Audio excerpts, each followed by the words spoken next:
My dear brothers and sisters, for a good number of us for whom fishing may not be our occupation or profession, it would be good to check with those who are actually fishermen, and they will tell us what really happens. They'll take their boat, go deep into the sea, and when they feel they're at the right spot, they will just throw their net. And they'll keep it there perhaps for hours together, maybe even a couple of days. And then they will pull the net back in, and with it comes all kinds of fish. Good ones, bad ones, ones that we can consume and ones that are useless and need to be thrown away. This is what the gospel speaks about. We must remember that those apostles were fishermen, and therefore they knew what Jesus was talking to, and they could relate with it well. What does this parable mean? Very simple.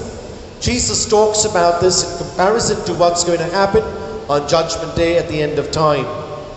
I believe 2,000 years ago, Jesus threw this net into the sea to the chosen people of Israel. Some accepted Jesus, some rejected. They already passed judgment on themselves. And this net has continued to be cast into the sea, into the world over these last 2,000 years ago. And when Jesus casts the net, he casts it over the entire world. And we decide for ourselves whether we are those good fish or those bad fish. Whether we will be justified entry into God's kingdom, or whether we will be sent into a place where there is blazing furnace, weeping and grinding of teeth. This line has come so often in the last few days, my dear brothers and sisters. A reminder to each one of us that this will be the consequence if we don't turn away from our sinful ways and return to God's love.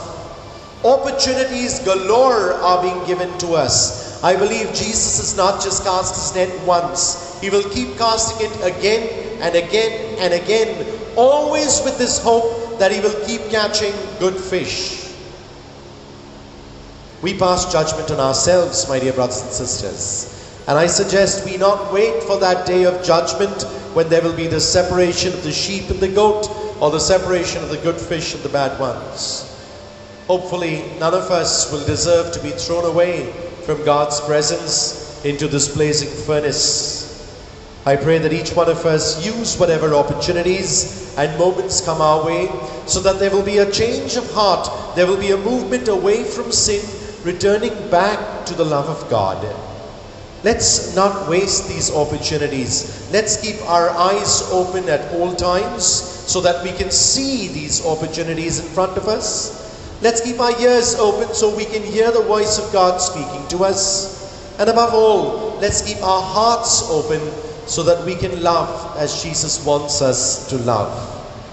In this separation of good from bad, let's pray that each one of us will truly be that good fish which Jesus indeed has caught and will welcome into his kingdom.